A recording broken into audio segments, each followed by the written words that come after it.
Nah, sekarang kita tepuk semangat dulu ya. Nanti Ibu kasih apa-apa, oke? Oke. Tepuk semangat. Dan dandang, ding ding ding, dung dung dung. Dan dandang, ding ding ding, dung dung dung. Aha aha aha aha aha aha semangat. Oke, pinter.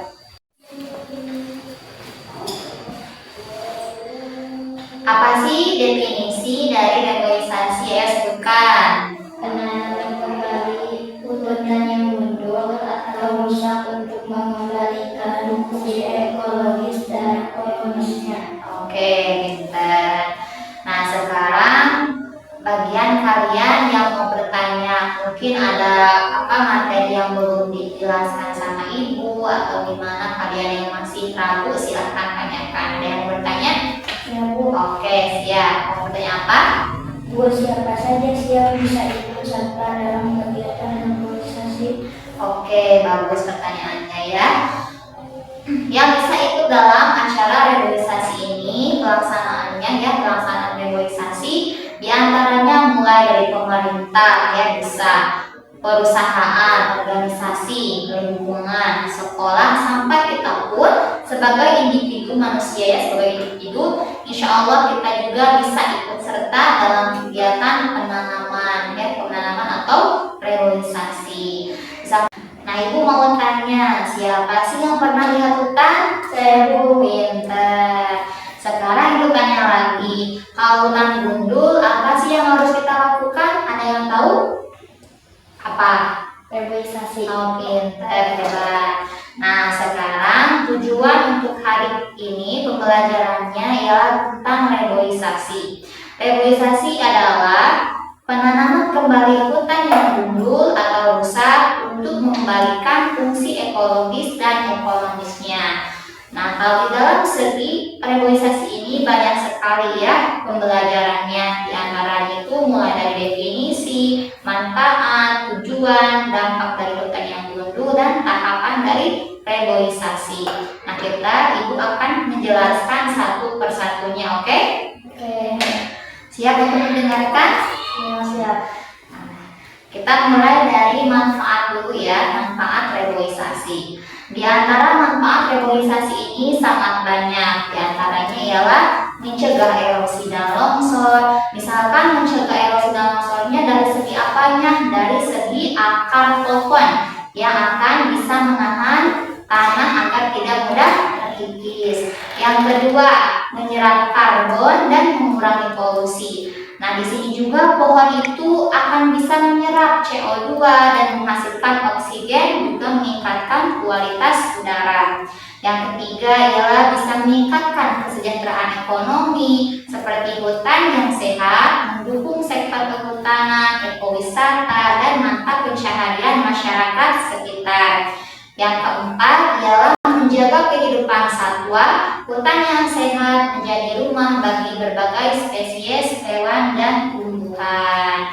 Paham semuanya? Nah, kita lanjutkan lagi tentang tujuan reboisasi. Tujuan reboisasi itu hampir mirip-mirip dengan manfaat reboisasi. Di antara tujuan reboisasi itu sangat banyak sekali.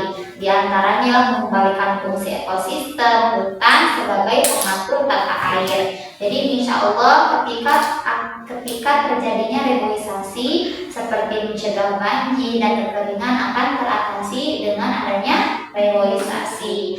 Yang kedua ialah meningkatkan serapan gas rumah kaca seperti karbon dioksida dan cadangan karbon. Yang ketiga ialah untuk mencegah erosi tanah dan tanah longsor. Yang keempat, memperbaiki kualitas udara dan lingkungan. Yang kelima ialah memberikan manfaat sosial dan ekonomi bagi masyarakat sekitar. Paham dengan tujuan reboisasi? Paham. Nanti Ibu akan ada sesi pertanyaan ya. Siap untuk ditanya? Siap. Oke. Nah, kita lanjut penjelasan tentang dampak dari hutan yang gundul. Hutan yang gundul akan banyak sekali mempengaruhi lingkungan. Di antaranya itu ialah dampaknya akan terjadinya longsor, banjir, terganggunya kehidupan satwa, dan akan merusak siklus air ya. Itu diantara dampak dari hutan yang gundul. Jadi ketika hutan menjadi gundul, cara solusinya itu ialah diadakannya program tentang apa? Reboisasi. Nah, tahapannya misalkan kalian bingung ya, tahapan dari reboisasi itu sangat banyak sekali. Misalkan kalian ingin sekali untuk mengadakan reboisasi, jadi kalian harus tahu tentang langkah-langkah apa itu reboisasi. Di antara langkahnya dari reboisasi ialah satu, penetapan sasaran. Jadi kalian itu harus menentukan dulu di mana sih lokasinya yang sangat cocok sekali untuk dijadikan reboisasi. Misalkan di hutan yang dilindungi ataupun hutan yang dijadikan produksi. Yang kedua, pemilihan jenis tanaman. Nah, itu juga sangat penting buat kalian misalkan mau mengadakan reboisasi ya, karena kalian rumahnya dekat hutan ataupun mau keliling-keliling buat reboisasi, silakan saja ya.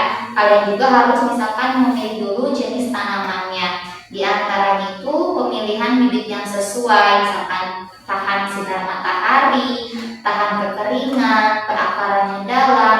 Contohnya seperti apa aja sih? Ada yang tahu? Enggak.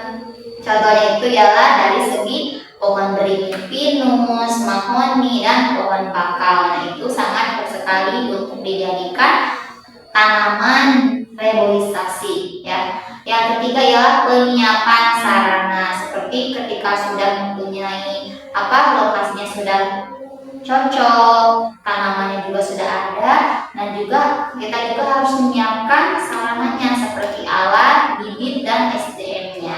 Mungkin itu ya yang disebutkan di antara langkah-langkah untuk mengadakan pelaksanaan reboisasi.